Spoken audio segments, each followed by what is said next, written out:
Welcome to the Tech Egg. Don't get scrambled. Enjoy the video. Open the Google Home app while your phone is connected to the new Wi-Fi network. Confirm the new network name and password are ready to enter.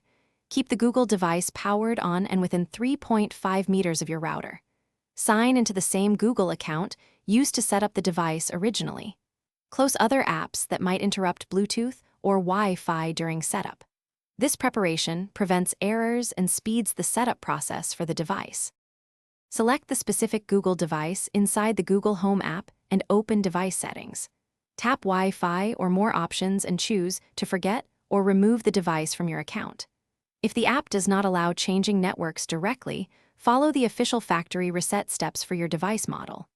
Reset usually involves holding a button for a set number of seconds until a light or sound confirms reset.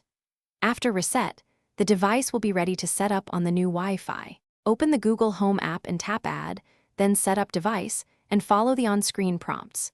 Choose New Devices in your home and wait for the app to find the Google device automatically.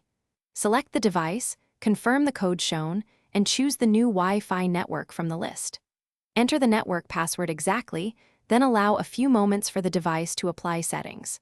Test voice commands or casting to confirm the device is connected successfully to the new Wi-Fi. Thanks for watching. Consider subscribing if I helped unscramble your problems.